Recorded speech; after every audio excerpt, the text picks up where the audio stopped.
Good morning, or good evening, or good afternoon, wherever you are. Welcome to this CSIS event, Hedging Their Bets. Taiwan Industry Adapts to Geostrategic Risks. I'm Scott Kennedy, Trustee Chair in Chinese Business and Economics here at CSIS, and I am delighted to host today's program and share our latest research. Cross-strait relations is one of the most complicated areas in the world. Let's go to the slides, if you would, Andrea. It is one of the most difficult, thorny geopolitical fissures in the world. The potential for conflict is amazingly high, and one, if it did occur, would escalate dramatically. At the same time, it is also the locale of immense commercial interdependence, linking mainland China and Taiwan and the rest of the world. What do Taiwanese businesses think about these issues, and how are they adapting to geostrategic risks? That's important for understanding cross-strait issues, but it's also an indicator of where global business is moving and thinking with regard to these challenges. And so Taiwan business is in some way a canary in the mine for the rest of the world. And if they are shifting, if they're moving, what does that signify? Is it decoupling or is it something else?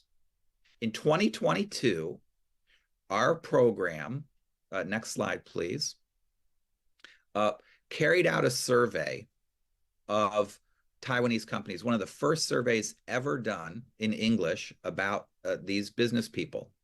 And what we found in that survey, which we published in a report called It's Moving Time in 2022, is that they are shifting their businesses and operations. Some of them are moving from China to elsewhere, and some of them are moving from Taiwan elsewhere as a result then of zero COVID and its effect on supply chains, worries about war, and other issues.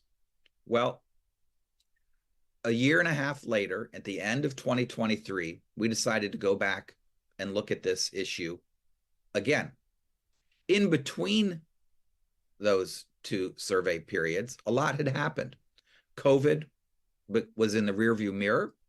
We saw two presidential summits between U.S. President Joe Biden and Chinese leader Xi Jinping. The U.S. and China have created a dozen plus dialogue mechanisms. And the question was, how has their attitudes changed? Next slide. And so as a result, we did this survey again. We modified the questions a little bit, and I expanded my team. I brought on to work with me my co-author, Andrea Palazzi, who's going to present the results of the survey that we conducted. But in addition, we have assembled a star-studded panel to provide feedback on our latest report and help us understand the broader issues. That's Kristy Hsu of the Chung-Hua Institution of Economic Research, Lev Nachman from National Taiwan University, and Dan Silver of AmCham Taiwan.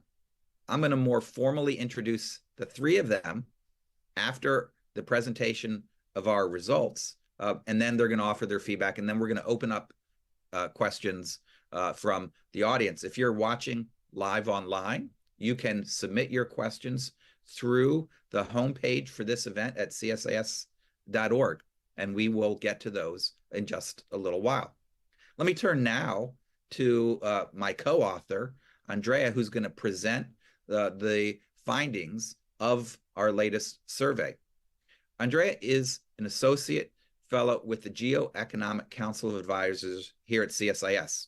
His research focuses on U.S.-China economic competition and interdependence, sanctions, monetary industrial policy, and currencies. And prior to joining CSIS, he was a graduate research fellow at the South African Reserve Bank in Pretoria, where he worked on monetary policy in the Economic Research Department. Andrea received his MA in European Public Policy from Johns Hopkins CSIS, and over the last several months, he has been helping us analyze this data from our survey about Taiwanese industry. So, Andrea, thanks for all of your help and intellectual leadership with this report, and look forward to hearing you present the findings to today's audience about what we found. Over to you. Thank you so much, Scott, and welcome to everybody. Scott, it's been an honor working with you on this project. I was reading your literature at CSIS in grad school 2 years ago, and now thinking that I'm actually writing with you is probably one of the greatest achievements of my career so far. As Scott mentioned, in the 2023, the trustee chair conducted a new survey. We expanded the number of companies from the Taiwanese business community from 125 in 2022 to 610 in 2023. We find that this sample is somewhat more dependent on China when it comes to business ties, and there is also less support for Taiwan's independence. The natural expectation would be that companies in the survey in 2023 would be more reluctant to cut ties with China, but the data, as we will see, tell a different story. There's lots of data in the report, so in the interest of time, I'll just go over the 4 key findings that we want to highlight from the paper.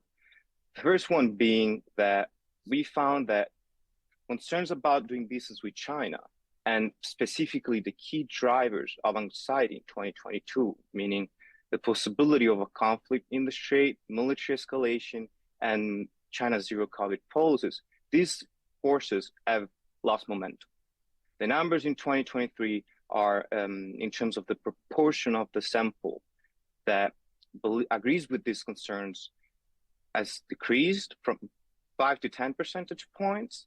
And so the big takeaway from this slide is that there's lower level of anxiety vis-a-vis China. And consistent with my previous slide is point number 2, is that if you look at figure 2.2, when we asked if Taiwan should reduce economic dependence on China, in 2023, a smaller portion of the sample wants to reduce dependence on China. We went from roughly 76% in 2022 to 67% in 2023, as the red box shows. Now, that said, 70% of a 600 company sample is still quite a significant pool of companies. And this led us to write in the paper that anxiety of doing business with China remains high in the Taiwanese business community. And consistent with the sustained levels of anxiety is figure 2.3. We asked companies about their Andrea, is the slide, are the presentations still up on the screen? Yeah, okay. Yes, right, it should be. Okay, great. So on the right-hand side of my slide, on figure 2.3, we asked companies about their preferences for regional arrangements and economic partnerships in the region. And you can see that the sustained level of anxiety has translated into a pivot in terms of preferences from the business community. We can see that the top 3 economic partnerships, the CPTPP, the Regional Comprehensive Economic Partnership, and the Cross-Strait Economic Cooperation Framework, they still are up on the podium in 2022 and 2023 in absolute terms, but in relative terms, as the green box shows, we find greater appetite for partnerships, such as the Digital Economic Partnership Agreement, Taiwan's new southbound policy, IPEF, and the BRI. We concluded that there is more willingness in the community to cooperate with members within the broader region, but also with the international community. Our third key finding is that the data is telling us that consensus has solidified over the importance of offensive tech policies to protect the island's technological advantage. In 2022, if you ask the sample of companies in the 2022 survey, what is the best way to protect Taiwan's tech hedge? Companies said expanding research and development spending in Taiwan and fostering talent at the university level. In 2023, this preference solidified. We can see in the green, as you can see in the green box, especially in relative terms vis-a-vis more defensive policies such as inbound and outbound investment screenings, export controls. So there is definitely a willingness within the community, the business community, to utilize industrial policies to protect the island's technological advantage. My fourth point is that in 2023, there's more companies that are actually moving from China and from Taiwan to other destinations.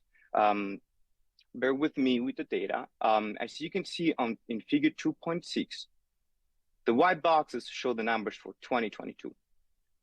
In 2022, you had 30% of the companies with operations in China that were thinking about moving production, and 25%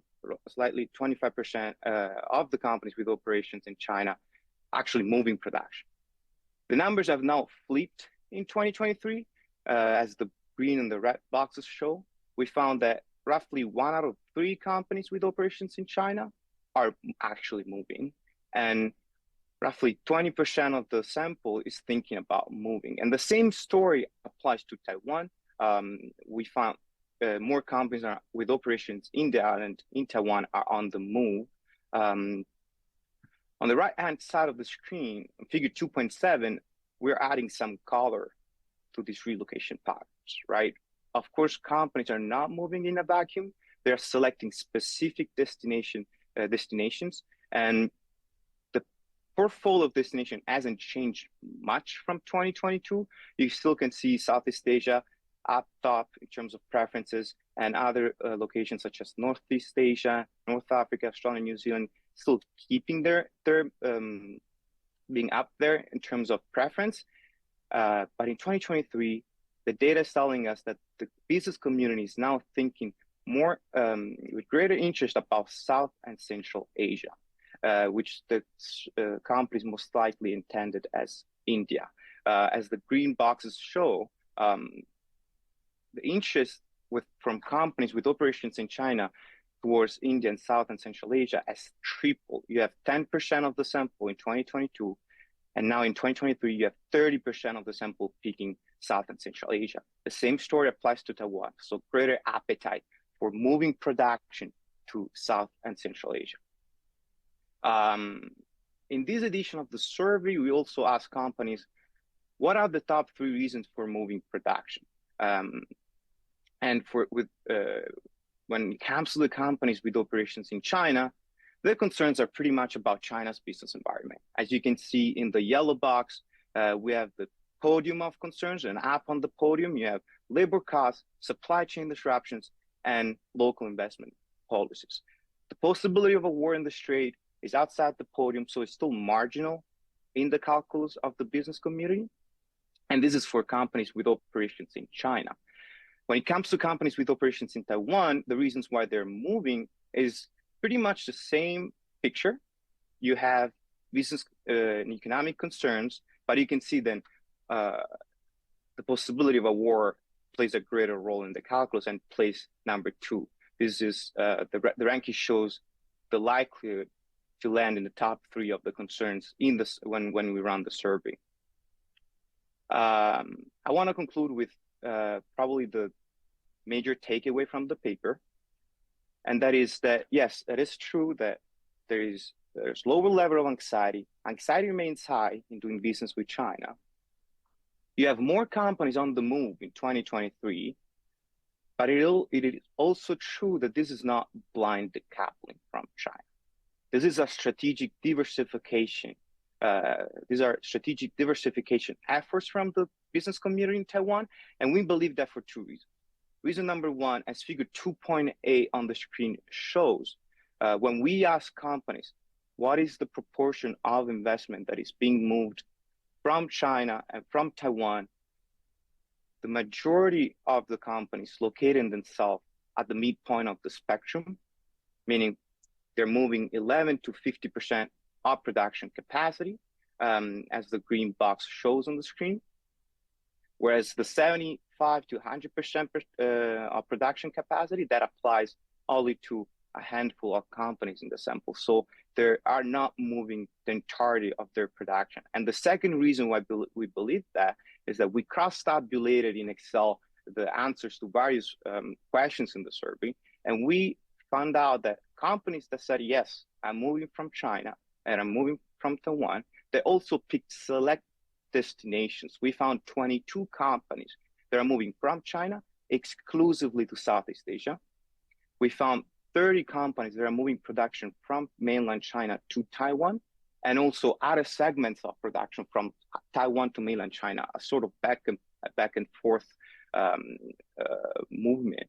And finally, we also found 25 companies that are moving production from mainland China to 3 or more destinations around the world. So this is to say that this is not blind decoupling, this is not outright decoupling. There is definitely a calculus in the business community, in the Taiwanese business community, and they're shifting production based on their perceived risks, worries, and anxieties. I'll pass it back to you, Scott, to distill the policy implications from the data that I just showed. Thank you so much. Sure. Well, thank you, Andrea, for giving everyone a thumbnail view of the findings, and everyone can go to the report on CSIS's website to read all of the details. And at the end of the report, the appendix, we have the full survey with a summary of all of the answers to all of the questions. And for those of you who like playing with data and doing research, there's a lot of things that we didn't investigate, which you're welcome to. Just contact us at CSIS, and we're happy to share the data set with anyone that would be able and willing to use it and publish their results. Let me say a little bit about the implications that we found from this work for Washington, Beijing, and Taipei. Because although we're talking to businesses in this survey and asking them questions, their answers should have some effect on the calculus of policymakers in each of these 3 locales, and in fact, elsewhere. For Washington, I think the biggest takeaway is that it's clear, although Taiwanese companies are diversifying and shifting production, and their concerns about war and everything are very high, the results show that they, although favor some companies favor export controls, investment restrictions, they still want to keep business relations with mainland China, and they want to expand Taiwan's advantage through greater investments in R&D and developing more talent in Taiwan, not eliminating that relationship. So to the extent to which Washington pursues a defense-only strategy, they're going to run into resistance from Taiwanese industry, who are absolutely critical to global supply chains, particularly in a variety of high-tech sectors. For Beijing, the results should be pretty shocking, that even after the end of the pandemic, Taiwanese companies are still quite concerned about doing business in China, and a significant portion are shifting and hedging. And so to the extent that China wants to keep foreign businesses and global business operating in China as a central locale for research, for production, manufacturing, et cetera, they have a lot of work to do to win back business confidence. We're just looking at Taiwanese companies, but the results that we found in this survey look very similar to others' results from AmCham China, AmCham Shanghai, European Chamber of Commerce in China, Japanese, and I think we'll see a little bit from AmCham Taiwan as well in just a few minutes when Dan Silver speaks. For folks in Taipei, this also presents a challenge because a lot of Taiwanese companies are shifting production, some of their production from Taiwan as well. And so Taipei has to find a way to figure out how to build confidence for Taiwanese companies that locating their production, research, et cetera, in Taiwan is still smart business. It's and helpful for their global footprint. And so they have some work to do as well, but it's a complicated environment because they are also facing significant security risks at the same time. So Washington, Beijing, Taipei, they have a lot to do, sort of balance their national security concerns with their global business and economic concerns at the same time. Those are the most important takeaways, at least that we see from the survey. But that's just our view. Luckily, we have put together a great group of experts who are going to break down the report even further and tell us what it means for the bigger picture. Let me introduce our three guests right now, and then I'll turn things over to them. Kristy Hsu is director of the Taiwan ASEAN Studies Center at the Chung-Hua Institution for Economic Research, which is a leading think tank in Taiwan. Her areas of research interests include international trade policy and economic trade law, cross-strait economic relations, regional economic integration, economic security, and supply chain resilience. Lev Nachman is assistant professor in the Graduate Institute of National Development at National Taiwan University. He previously taught at National Zhengzhou University and was the Ho Family Postdoctoral Research Fellow in Taiwan Studies at the Harvard University's Fairbanks Center. His research focuses on political participation and social protest in Taiwan, cross-strait relations, and U.S.-Taiwan relations. He has a PhD in political science from UC Irvine. Dan Silver is chairman of AmCham Taiwan, and he's also general manager at Boston Scientific in Taiwan as well. Silver was AmCham Taiwan's chairperson in 2016, and he also previously served as vice chairperson, co-chair of the Chamber's Medical Devices Committee, and founding co-chair of the Public Health Committee. His team, I just want to say on a personal note, provided an amazing amount of ideas and support to us over the last 3 years as we developed our first survey and then the second survey and analyzed the results. And we're really grateful to Dan and his team for providing that feedback and their ideas. Let me first turn things over to Kristy for her remarks. And Kristy, I'm hoping that you can give us a sense of how the results square with your views about regional economic dynamics and the implications for economic growth, cross-strait trade relations, and the shape of supply chains. So over to you. So Andrea, you can bring down the PowerPoint slide. Thank you very much. Good morning and good evening, depending where you are. I'm Kristy Hsu, and I'm very thankful for CSIS to invite me to this very important launch of the report. And congratulations to you, Scott, and also Andrea and your team for successfully conducting the second survey of Taiwanese firms' investment strategy or business strategy or diversification strategy in China under the current geopolitical tension and geostrategic risk. I took great pleasure in reading your report, same as I did 2 years ago, because I found striking similarities of similar surveys or investigation down here in Taiwan. For example, we have a number of investigation by National Federation of Industry. In Chinese, it's 工业总会, and it's been doing the same surveys of Taiwanese firms in China for 5 consecutive years. And the finding is exactly the same. Taiwanese company, the majority of Taiwanese company would stay in China, while in the meantime, they shift or relocate or expand part of their operations to places outside China. Some homeshoring back to Taiwan, some go further to Southeast Asia and even to South Asia. And so that is exactly a reflection of Taiwanese company.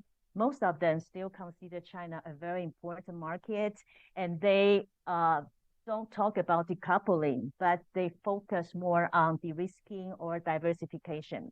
And having said that, I do have from our surveys here a number of things that may complement to your surveys.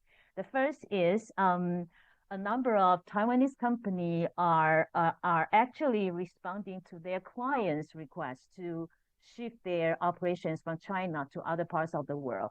This explains the expansion of the Apple supply chain, because they are actually responding to Apple companies' a request to diversify their location. The second is about this Chinese economic slowdown. Last year, we find more Taiwanese companies are thinking of moving or relocating from China to other parts of the world because of Chinese economy slowdown, which makes consumption and also orders not only from Chinese companies but international orders significantly reduced. And the third difference is from our survey, Taiwanese companies not talk a lot about their worries about a war or physical attack. They are actually more worried about the quarantine, for example, quasi blockade or soft blockade or quasi quarantine that could actually disrupt their supply chain. So these are the similarities and also slight difference from your survey. Having said that, I have some. I also fully support your policy implication that by adding more and more restrictions to Chinese market, I think the U.S. can consider to create a more enabling environment for Taiwan to cooperate with other multinationals and also American companies. And therefore, that kind of policy coordination will be very, very important if U.S. want to see their policy goals achieve their expected outcomes. And apart from that, I do have a number of takeaways. The first is for your survey that you found a shifting of operations from China to Southeast Asia, and last year more interest or increasing interest in South Asia, namely India. I think we found similarly the same, because since last year, some Taiwanese companies found barriers or challenging environment in Vietnam, for example, the labor shortage and all this kind of issue, and they are actually looking seriously into investing in India. I think that is one very important issue. And in that regard, I think there needs a lot of policy coordination among U.S., Taiwan, and also Indian government, because when you talk about building up supply chain, I think India is still a newcomer, and we need to have a lot more policy dialogue. And the second is about expanding involvement in regional trade agreement, as mentioned in your report. Yes, we do found Taiwanese company would look for a host country that have a lot of preferential trade agreements with other countries, so they can benefit from this preferential trade or a tariff. So that is also very important. And the third thing is, I think it's most important takeaway from your report this year is this broadening and deepening of commercial ties between Taiwan and United States. I could give you a lot of examples that is actually taking place. So we see this kind of paradigm shift, increasing trade between Taiwan and the U.S., and also increasing interest or increasing investment from Taiwanese company to the United States. Last year, TSMC alone invested $9 billion. That put U.S. #1 as our destination for our outbound investment. I think U.S. will come either #1 or #2 in the next 2-3 years.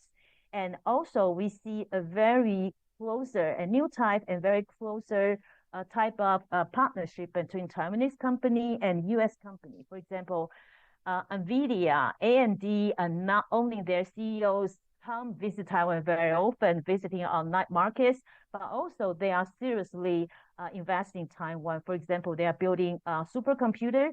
They are building a number of data center. That is all something that never happened before.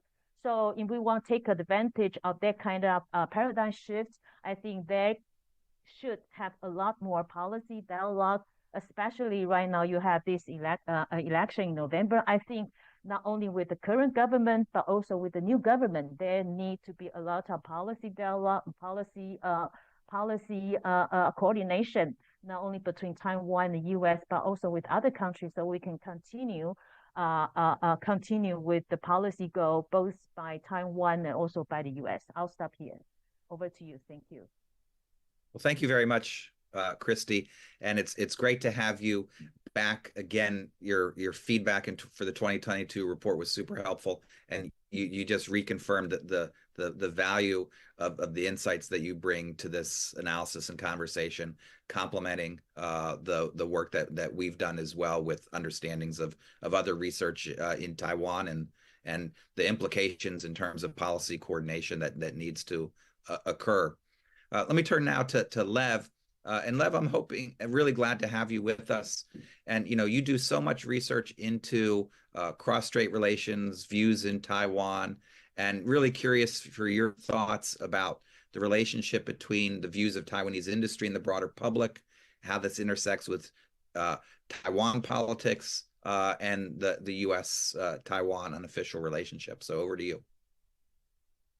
Thank you so much, Scott, and thank you so much for inviting me to participate and to read what is a really, I think, important report. It's important because we spend so much time talking about the fear of war, and if Taiwan is the canary in the coal mine, then the Taiwanese businesses in China are the canaries of the canaries in the coal mine, where if there was ever someone who we would look to, it would be Taiwanese industry in China. And you're finding that there is not this massive flight and that justifications for diversification go far beyond just geopolitical tensions. I think it needs to be the bell that's being rung both in Taipei and in DC, because in terms of managing cross-strait risk and in terms of cooling the temperature of what is a very heated region, I think this is a very important data point that needs to be highlighted.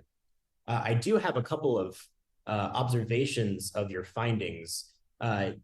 First of all, doing such a kind of survey, as a survey methodologist myself, these kinds of surveys are so tough to do, and I absolutely laud CSIS's effort to be able to get 600 good responses from industry in Taiwan. I know how difficult it is to convince a business to fill out this kind of survey.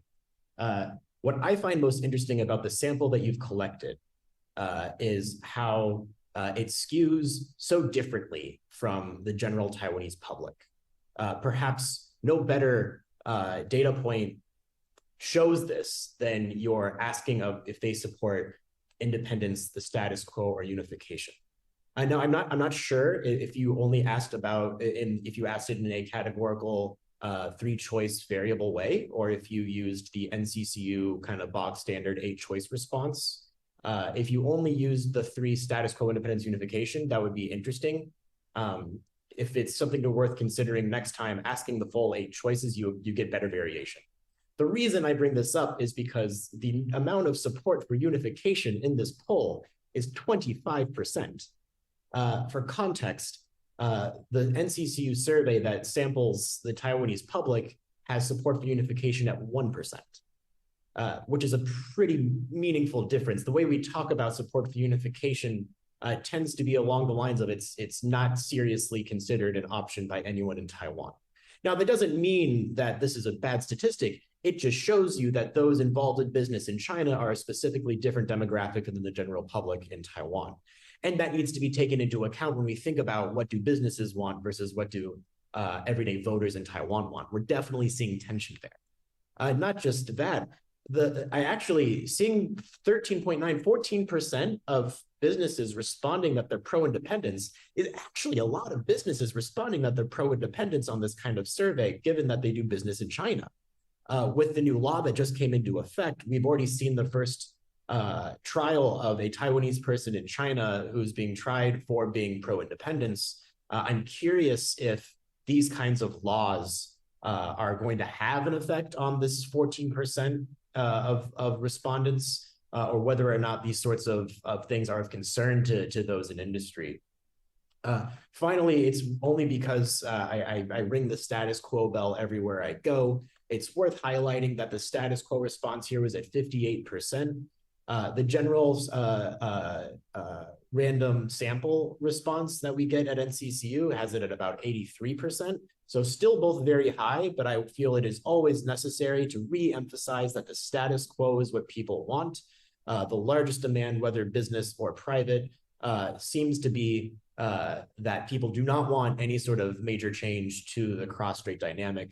And that, more than anything, needs to be included in whatever message is delivered.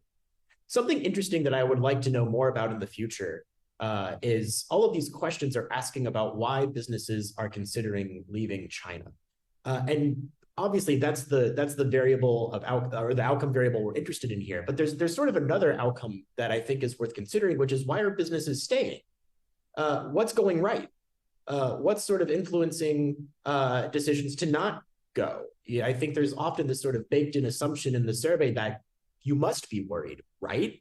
But clearly there's a lot of firms that are not worried. And that's very interesting. And I think it would be helpful for all three parts of this equation, Taipei, Beijing, and DC, to know what's working for firms in China as to be able to better figure out what secret sauce might help ease tensions even more.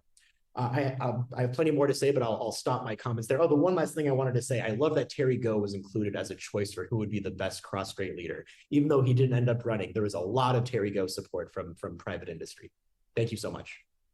Well, thank you very much, Lev. And I'll come back to offer a little bit of reactions. But, we did the survey in late 2023 when the candidates were who the candidates were. And so that's just affected it. You and others, if you want the data set, you'll have a lot of opportunity to analyze all of the different kinds of findings that one might be able to tease out of this. Let me turn now to Dan Silver, chairperson of AmCham Taiwan, and really thank you for joining us today, Dan. I'm really curious. I know that you all have done a lot of surveys over the years and curious about the similarities or differences you see between what we found and what you have found and what you've seen in Taiwanese industry and what the implications are for U.S.-Taiwan commercial relations and the dynamics of doing business in the region. So again, thank you for joining us. Thanks, Scott. It's a pleasure to be here. And I want to also echo the comments that Lev and Kristy made about the fine work that you've done in this survey. To your earlier comment, we do in fact do annual surveys. We know how challenging it is to get reasonably complete responses from respondents, in this case, our own members even. So our great compliments on the work you've done here. We actually have some very good things to compare with your survey results, because at exactly the same moment that you were running your survey, we were running ours of our members. We call ours our Business Climate Survey, and we run it in the fourth quarter of each year. So in 2023, we were running it from November 15th to December 15th, virtually identical to your timing, and had done so previously 1 year earlier.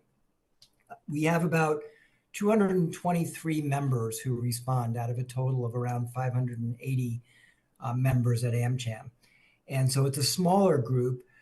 It's also a different group. This is a group that for the most part are American companies with headquarters in the United States. Sometimes it's Europe, sometimes Japan. Yes, we do have a few Taiwanese companies, typically multinationals based here. But for the most part, our considerations, our concerns are going to be driven not only by local considerations, but by the views of our headquarters. And so just a couple things that might be interesting to highlight in comparing your findings with ours. We did see a significant drop in how tension, concern over geopolitical conflict, regional conflict was affecting business decisions. 2022, we did the survey within just a couple of months of Nancy Pelosi's visit to Taipei. That was a kind of high watermark for tension, concern, media coverage. And I'd love to be able to tell you a little bit later about how that concern plays out among our members, but we saw a significant drop going in just that 1 year. So if we ask our members, what is your number one deterrent to increased investment in Taiwan? Tensions across the strait were number one, in both years, but the drop was significant. It went from 66% in 2022 to just 46% in 2023. And that 20% drop really does reflect a significant calming of investor and business and our own members' feelings about what was happening in the region. So I think you saw a drop that was not as appreciable in your surveys, but still the trend is very similar. We also ask about where our members want to see the further attention from the government in Taiwan when dealing with the United States. And exactly like your survey found, the highest ranking interest is in a bilateral trade agreement. That's our number one ask and has been for many, many years among our members, similar to what you found in your survey. What I think might be interesting to highlight that's a little different and surprising, because our members are multinational companies, often with a presence in many, many markets around the world, and not just in this region and not just in China, we did see a trend toward more relocation outside of China. We have asked this question. And only, however, 22% of our members that responded said that they are relocating some business outside of China. That's a significantly lower number, I think, than you're finding. Of those that are relocating or said that they're relocating some business out, a very substantial percentage, far more than a majority, 69%, said that they're relocating either only to Taiwan or to Taiwan and other markets together. That too is probably significantly higher than what your own survey respondents, your Taiwanese companies, the companies said in their responses, which was less than 50%. So one last comment that I think we've, as AmCham, we have received an increasing number of delegations from Congress, from think tanks, from other groups in the United States over this past 1 year. And I think one of the things that is often striking, especially to first-time visitors, is that Taiwan as a whole is calm. It is a place that does not appear to be in a siege state or mentality. And I think to a large extent, that is why our members who have been in Taiwan for many, many years, the vast majority of our members have been here for 30 years or more, feel some confidence in the future. And that was reflected in how they responded to their own outlook on the economy, company revenues, all of which showed great increases versus the past few years. So when we read about, concerns over conflict and reasons why companies might be relocating from one place to another, we're not seeing the kind of response in our members that you saw in these respondents. They are not suggesting that they have an interest in leaving Taiwan. We don't see that. And in fact, I found it striking that there was this difference in how many members were considering leaving China, or how many respondents were considering leaving China due to the threat of conflict versus those in Taiwan that were considering the same. It ranked much higher for Taiwanese companies that were considering leaving Taiwan in your survey. Our view is such an event, a conflict like that would affect the region. There's no escaping it. So we do wonder a little bit why there'd be a greater rush to leave from Taiwan than there would be to leave from China. That seems contrary to what we see, for instance, in Ukraine, Russia, or other conflicts around the world. There are no places, no combatants that are spared. So we find that interesting. It's a little bit counter to the messaging that we have been giving to visitors from Washington. I'll pause there and again, look forward to sharing more detail from our survey as we go through the rest of this discussion. Terrific. Well, thank you very much, Dan, as well as Kristy and Lev for your feedback on the report and the broader issues and the comparisons of what we found versus other surveys. I think it's really important. And as Lev and you all know, when you do a survey, you try to get a sample that will be as reflective of the broader population as possible, but you don't have 100% control on that. You end up being affected by who responds. And we did try to highlight some of some of the similarities and the differences and what that would mean. And I think Andrea tried to say that based on this sample, we would have expected more movement rather than less movement. And so trying to at least explain what the sample would indicate, what we should find, and whether those expectations are then held out. But I really appreciate that feedback. Let me turn things over to Andrea to give him a chance to respond to a couple of things that you all mentioned and offer a question, and then I'll come back with a question or two before we wind things up. Andrea? Thank you, Scott. I have a quick question for Dan. You mentioned that in your survey you saw tensions in the Strait still up as one of the main concerns of the industry, but that those concerns have also dropped.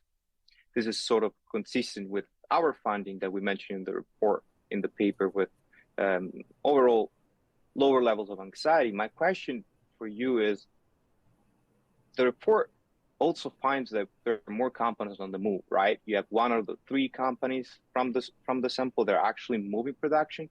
So it might sound counterintuitive at first, low levels of anxiety, relatively low levels of anxiety, and about cross-strait tensions, but also more companies on the move and more movement.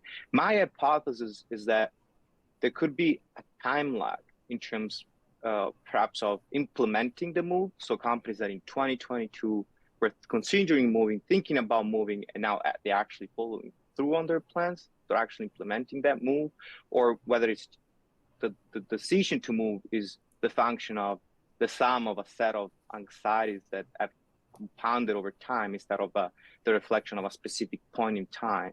So I'm wondering if I'm interested in your thoughts about this sort of disconnect, but that could definitely offer greater insights for the audience. And then we look forward to investigating also statistically, if possible, in the future with Scott. Thank you.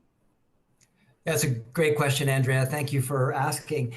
So your hypothesis is that there is tension that is going down, and yet you're still seeing movement away, and that could be a lag. Could be. Or the other possibility, a different one, is that what is driving these companies away from China is the same thing that is causing many companies from elsewhere around the world to also consider de-risking or diversifying from China. And therefore, the tension is not the number one reason, and it may not be the only reason, certainly is not. So they're looking at other factors. And I also want to mention that even when we had a high mark of tension as a disincentive to investment in 2022, and then we ask, why, how is this tension manifesting itself? What are the things that you as a company leader in Taiwan, an AmCham member, are experiencing? When we asked this year, it's very interesting. 25% of our respondents who said that they were affected by tension said that they're getting calls from headquarters. And that concern is what's driving their concern locally. Another 22% said staff anxiety. So rather than being, real hard issues of, we've got to think about how to protect plant or sustain, production and supply. It's really more about just there's a level of concern being raised by those who are watching reports in the media. So I think that we aren't at a point here where we're seeing extremely serious decisions being made based on extremely serious events. That's not what's happening. And so the other factors may in fact be more compelling and more of a reason for the changes that you're describing than just the tension. Let me see if I could ask a couple questions to Kristy and Lev. And you all decide how you want to respond. And if you want to both respond to the same question, you can. If you want to different, it's totally up to you all. But so two questions. The first one is when we did the survey and we found this very high percentage of those considering moving or moving, and we can of Taiwanese companies, we compared that to results from surveys of other companies. So AmCham China, they've typically found they've all found smaller percentages. American companies in second place, around somewhere between 15 and 20% lately, actually similar to the AmCham Taiwan survey results. If you ask European companies, it's I think the high water mark is about 10% of those companies considering or moving. If you ask Japanese firms, it has been somewhere between 5 and 10%. It's never gone above that. It's almost impossible to get Japanese companies to say that they are moving. And so one question that we have is, why is it that it appears that Taiwanese companies are more likely to move than their counterparts facing the exact same kinds of challenges and same kinds of anxieties? And if it's not, if it's not about cross-strait war, which seems to be a theme here, or blockade or other types of things, what accounts for that difference? That is like a dissertation, big report type explanation, because we don't have a great answer for it in our survey because we only asked Taiwanese companies in our survey. One hypothesis that we had is the reasons for being in China affect your likelihood of moving. And it could be that Taiwanese companies are in China mainly for being part of global supply chains, and that they're not in China for China. And if you're in China for China, then you're much more likely to stay put no matter what, and less likely to shift. That's a hypothesis, but we didn't ask that question, and we haven't compared across others. A second alternative hypothesis is about industry variation. Different industries move at different rates. We report that in our paper because we break down things by industry, and there is variation, but that doesn't look dramatically different from the type of industries that other economies have with business in China. It could be, as one questioner who sent in a question for our program has asked, maybe it depends on the level of tariffs that the U.S. and others have imposed in different industries, and that might explain different patterns of industry shifting. So the first question is, what explains variation across companies from different countries in China in their shift, and does industry matter? The second one is go back to a point that Lev made about the sample, but it was really a broader point about the differences between the Taiwan business community and the broader public. And I'm just curious if you could drill down a little bit about that gap or overlap in views, and to what extent is there a big difference between the way Taiwanese industry looks at public policy issues in general, not just cross-strait relations, but other issues, and how is that reflected in the discourse in Taiwan, and what kind of challenge does that create for policymakers there? So let's start with Kristy, and then we'll go to Lev. Okay, thank you very much for this great question. I think for Taiwan's, for example, this National Federation of Industry, they did 5 consecutive years. And for every year survey, those leaving China, closing their business operation and leave China, the proportion never went more than 15%. It's about 10%. It's a bit higher than Japanese company, but it never went up. It never went more than 15%. And that means majority of companies will choose to stay, while in the meantime they expand from China operations to other countries. So that is the case for a majority of companies. I think that explained one thing. While this company were aiming for international market 4 or 5 years ago, right now they try to explore domestic market. And the second thing is, and they still find they need to leave some room so that they can come back. For example, Foxconn, we know that they moved their operation, a lot of operations to India. And 2-3 weeks ago, they went back to Zhengzhou, Henan, because their client, Apple company, asked them to went back. So I think some company really downsize their operations in China and move most part of their operations outside China. But a lot of them prefer to leave their factories there so that they can come back in case some things might change in the future. So that explains why Taiwanese company majority still maintain operations in China without closing them. And the second thing is you mentioned about this cross trade. I think for my first response, the U.S. policy work, but it's actually depending on the clients, the U.S. clients' decision. For example, Apple asked them to move to Vietnam, they have to go. And the second part is about the cross trade relation. We thought before last year that cross trade relation will not have significant impact on Taiwanese companies' investment decision. However, we do see a lot of, I think, more than 30 companies, 30 printed circuit board company.